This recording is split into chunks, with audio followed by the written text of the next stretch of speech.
start? I started volunteering and learned the equipment and started learning recipes and the process that we were using at the brewery, and eventually worked there until they hired me basically, and dropped out of art school. Was like, all right, this is it. This is the opportunity. So he's not going on. So that I never looked back since. Eventually was hired as the assistant brewer. Did that for 6 months. Then the other brewer moved on, and I became the head brewer. How long have you been? I've been head brewer there for just over 2 years now. I think it was October of 2008 that I took over as head brewer. When did you start Help Open the Mouth does? What's that? When did you start Help Open the Mouth? I guess at the very end of 2007. Okay. So basically volunteered for 6 months, and then was hired as the assistant brewer, and then another 6 months was in the head brewer position. I mean, it was pretty amazing, especially as someone who was trying to find, some sort of good career path. That's something that I enjoyed, and brewing, as you guys all know, I'm sure, is very expressive and allows for creativity and allows for experimentation and all those good things that we can do as artists as well. So that's kind of my philosophy when it comes to brewing.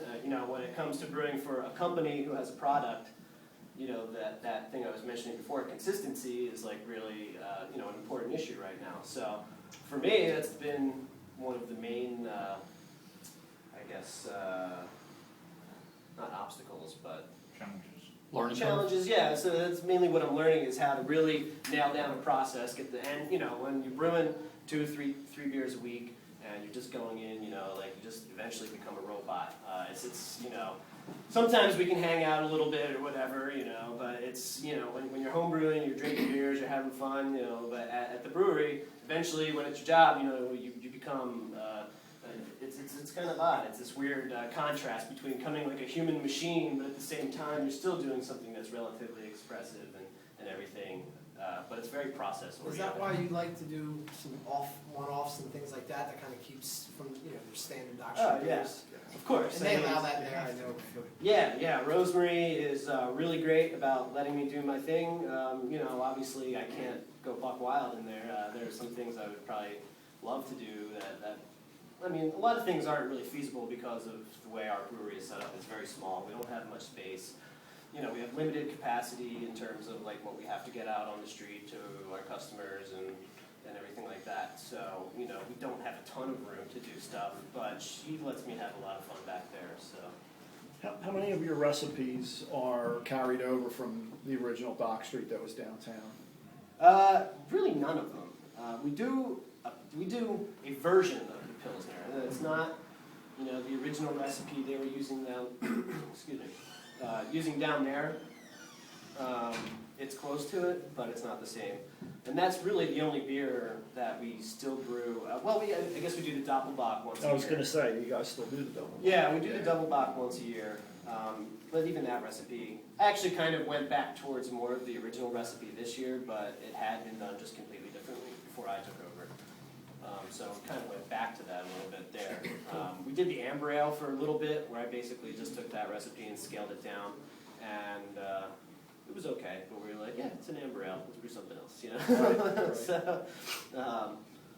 So that's really it. I mean, in terms of the beer, Dock Street is a lot different than what it used to be back in the day, from what I hear. I mean, I wasn't even old enough to drink there when it was there. Oh, so. I was. But from what I hear, they did some pretty. I mean, you don't hear about it until you hear about the Amber, the Pilsner, the Doppelbock. But they did a Sriracha. Oh, really? Yeah, I have a placemat at home that basically gave me all the flights. When you ordered a flight, they checked off what was on the flight at the time. Right. And I still have it. And it's from like 95 maybe, 94, 95, 1995. Yeah. And I'll get you a copy of it if you want to check it out sometime. Yeah. I know they did a lot of different stuff. It's actually funny, Rosemary has pages from, and I guess it's still in there, the Michael Jackson's World Guide to Beer, or whatever, I'm not sure exactly what it's called. But in the Dock Street section there, it has like a milk stout, a Flemish red, a barrel-aged Flemish red. I mean, go figure, like. How did you guys get into the barrel aging you just did? I happened to just pop into Gray Lodge because it's closest to my house, Yeah. and they had 12 bottles. So I took one to the store, and then me and my 3 buddies drank one at the bar, and it was awesome. It was funky, it was easy, and Yeah. how'd that come about? Really, it's kind of a combination of being able to do, like, experiment with some of the things that I was doing when I was homebrewing, because that's, you know, we obviously don't want to introduce a lot of wild yeasts and bacterias and fun things into our regular brewery because, you know, there's all sorts of cross-contamination issues. It can be a really big problem. So, you know, I love barrel-aged beers. I don't know about you guys, so that was, you know, just one motivation for doing it. Rosemary is really into them. But at the same time, you know, we did a barley wine, we did a Russian Imperial Stout, which is coming out soon. But, you know, now that we have these emptied barrels, it's a medium that allows us to do things that we can't do in stainless steel. So that's where we did the Saison release that he's talking about. I mentioned, I know I'm friends with Al Buck. He grew up, he has a Fantôme. I don't know if any of you guys are familiar with Fantôme. I'm sure some of you are. It's like a really tiny Belgian Saison brewery in Soy, Belgium. And they've cleaned up a bit recently. There's not, you know, you don't really get as much of that wild character as you did in the past.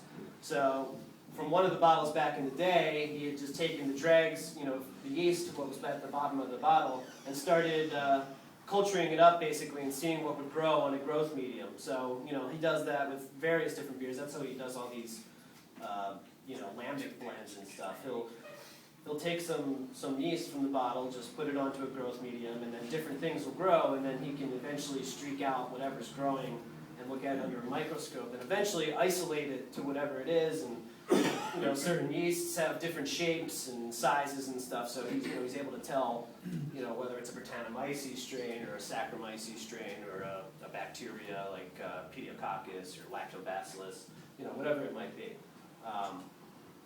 So out of this Fantôme bottle, he got a Brettanomyces strain. So it's an unknown Brettanomyces strain. You know, God knows how he knew it was Brettanomyces. You know, you'll have to ask him next week. But so it's a wild Brettanomyces strain, and we just took it. I don't know how many of you have experimented with fermenting with Brettanomyces. This is something that, like, I fell in love with as a home brewer.